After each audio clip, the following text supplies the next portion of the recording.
नमस्कार दोस्तों, क्राइम तक में आपका स्वागत है। हम लगातार अतुल सुभाष केस के बारे में डिस्कस कर रहे हैं, लेकिन इस बीच निकिता का एक बयान ने सबको हैरान कर दिया है। बयान क्या है? बयान है कि मुझे तो अतुल ने टॉर्चर किया है, मैं तो उसके साथ 3 सालों से रह ही नहीं रही हूँ। आखिर अगर मुझे पैसे ही चाहिए होते तो मैं तो उसके घर में टिक जाती और वहीं से पैसे ऐंठती। क्या इन बातों में सत्यता है, या ये कहा जाए कि क्या इन बयानों में सत्यता है? पहले इसके ऊपर बात करते हैं, उसके बाद मैं इस वीडियो में अलग अलग पहलुओं पर डिस्कस करूंगा। आरोपी का बयान कितना महत्व रखता है ये हम सब जानते हैं, क्योंकि आरोपी तो अपने बचाव में तमाम बातें बोलता है, लेकिन कई बार आरोपी सच भी बोलता है।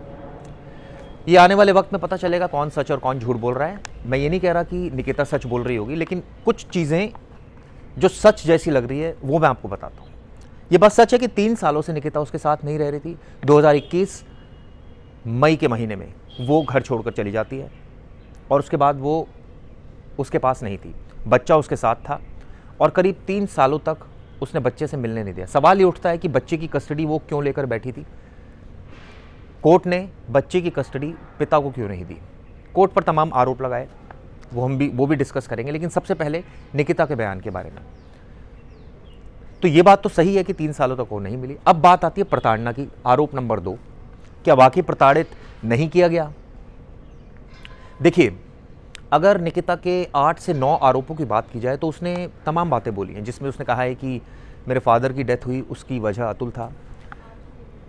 इसके अलावा उसने कहा कि उसके 3-4 महिलाओं से अफेयर थे। इसके अलावा उसने कहा कि अतुल हमेशा शराब पीता था ज़्यादातर। ये तमाम बातें उसने कही। हालांकि सबूत के तौर पर अभी तो कोई सबूत हमें मिला नहीं है। हो सकता है आने वाले वक्त में ये जो पिटीशन दाखिल की हो उसमें कुछ सबूत दाखिल की हो, जिससे स्थिति और साफ हो।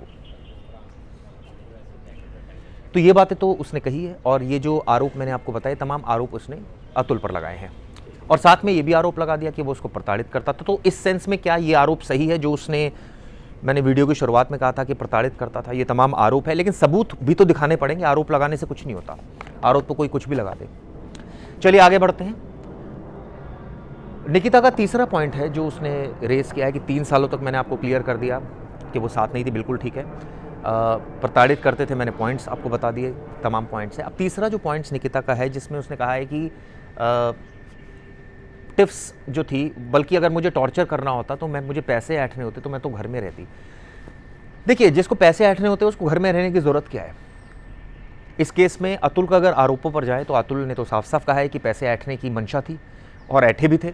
15 लाख उसने परिवार को दिए, 20 लाख उसके नाम पर थे। ये तमाम आरोप है। मेरे पास वो तमाम तथ्य हैं, फैक्ट्स हैं जिनको मैं पढ़ देता हूँ। उससे अतुल के ये बयान हैं, इसके सबूत भी उसने संलग्न किए हैं, और ये मैं पढ़ देता हूँ जिससे साफ हो जाएगा।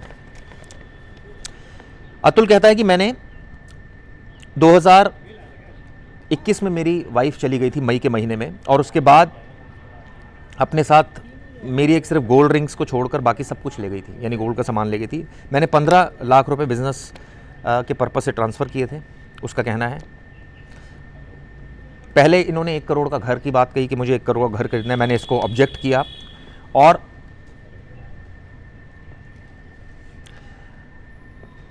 अप्रैल 2021 को ये हैरास करने लगे और ये कहने लगे जी हमें घर खरीदना है।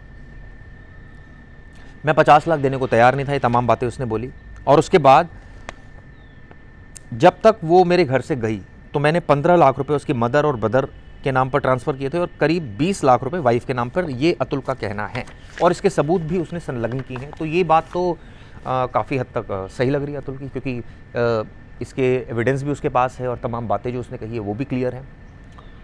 तो ये आरोप लगाना कि मैं पैसों के लिए नहीं थी, मैं ऐंठ नहीं रही थी, ये तो यहीं पर ख़त्म हो जाता है, क्योंकि इसके लिए ज़रूरी नहीं है कि आप उसके घर में रहें।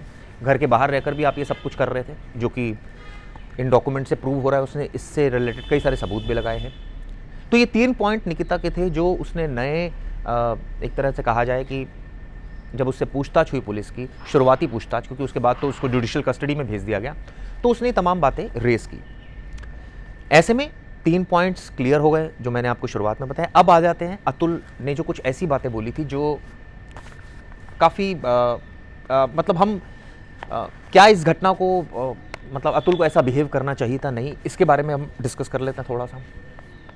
ठीक है, वो हरास बहुत ज़्यादा था, बहुत ज़्यादा परेशान भी था, लेकिन क्या सिर्फ एक यही तरीका बचा था उसके पास? क्या वो अपनी बातें दोस्तों से डिस्कस नहीं कर सकता था, फैमिली से नहीं डिस्कस कर सकता था? या अगर एक कोर्ट पर्टिकुलरली उसका आरोप है नहीं सुन रही थी तो वो हायर कोर्ट में भी जा सकता था? आपको बता दूं, किसी भी केस में अतुल को गिरफ्तार नहीं किया गया था। तो जब गिरफ्तार ही नहीं किया गया तो हरासमेंट तो मेंटल हरासमेंट हो रही है, ये मैं बात मान रहा हूँ, लेकिन फिर भी थोड़ा सा मुझे ऐसा लगता है कि बर्दाश्त करना चाहिए था। बट ठीक है, कई लोगों की बर्दाश्त करने की क्षमता अलग अलग होती है, और ये बोलना बहुत आसान है, लेकिन जो फेस कर रहा होता है उसको असलियत पता होती है कि वो किस हद तक फेस कर रहा है और क्या क्या टॉर्चर उसको झेलने पड़ रहे हैं। तो ठीक है, ये बात भी मैं इसलिए कह सकता हूँ क्योंकि मैं यहाँ पर बैठ के इसके बारे में बता रहा हूँ कि उसको फेस करना चाहिए था। कई बार नहीं फेस होती, ये बात भी सच है, लेकिन फिर भी मुझे लगता है मौत कोई सॉल्यूशन तो नहीं था। ये तो मैं इस बात को तो मैं अभी भी बोल रहा हूँ, आप जितना मर्जी फेस कर रहे थे, ठीक है, फिर भी आपको हिम्मत से काम लेना चाहिए था। इसमें कई बार आपकी किस्मत में हो सकता हूँ, ये कह सकता हूँ, ख़राब है कि आपको उस हिसाब से कोर्ट नहीं मिला, तो आप हायर कोर्ट जा सकते थे। आपके पास ऑप्शन थे कि आप सेटल कर सकते थे मामले को डिवोर्स के लेवल पर। आपके पास ऑप्शन थे कि आप चलिए डिवोर्स के मामले को तो सेटल नहीं हो पा रहा था, ये भी समझ में आ रहा है, क्योंकि उसने बहुत कोशिश की, लेकिन वो डिमांड उसकी लगातार बढ़ती जा रही थी। 1 करोड़ से 3 करोड़ हो गई थी डिमांड। और इसमें अगर अतुल की माने तो जज का भी इंटरवीन बहुत ज़्यादा हो गया था, हालांकि ये तो जांच की बात है। तो दोस्तों से डिस्कस करना, फैमिली से डिस्कस करना, सीनियर पुलिस अधिकारियों के पास भी जा सकता था, क्योंकि पुलिस ने जो मुकदमा दर्ज किया था वो तो एक ही मुकदमा दर्ज किया था 2022 में। इसके अलावा जो सारे मामले थे कोर्ट में पेंडिंग थे, और हो सकता है कि एक कोर्ट आपकी नहीं सुन रही है तो आपके पास हायर कोर्ट में जाने का ऑप्शन होता है। अब आप इतना फाइट कर रहे हैं तो वहाँ भी जा सकते हैं। ठीक है, परेशान आप हो रहे थे, आपको आना पड़ रहा था जौनपुर बेंगलुरु से, और उसके लिए आपको काफ़ी दिक्कतों का सामना करना पड़ रहा था, लेकिन फिर भी मुझे लगता है कि ये तो अंतिम विकल्प था जो आपने ले लिया, क्योंकि आपको शायद ऐसा लगा कि अब ये चेन ख़त्म हो जाएगी।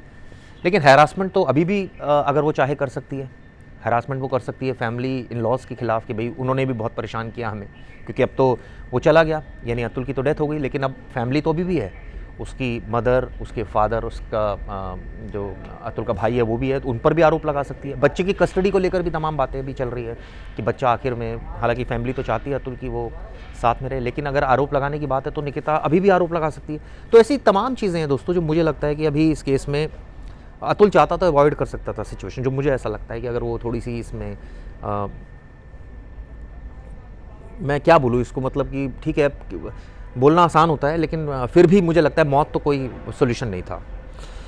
इसके अलावा अब इस केस में आगे लगातार इन्वेस्टिगेशन भी चल रही है, लेकिन एक पक्ष जो इसमें अभी तक अनछुआ है वो 2 लोग हैं, 3 लोग बल्कि मैं कहूँगा, एक तो बच्चा, बाकी 2 लोग जिन दोनों पर आरोप है, यानी चाचा निकिता के, और दूसरा आरोप है जज पर। तो क्या सबूत नहीं है, क्या आगे इन्वेस्टिगेशन चलेगी नहीं चलेगी, पुलिस खुद कॉग्निजेंस लेगी इन तमाम मामलों पर, यह भी देखने वाली बात होगी।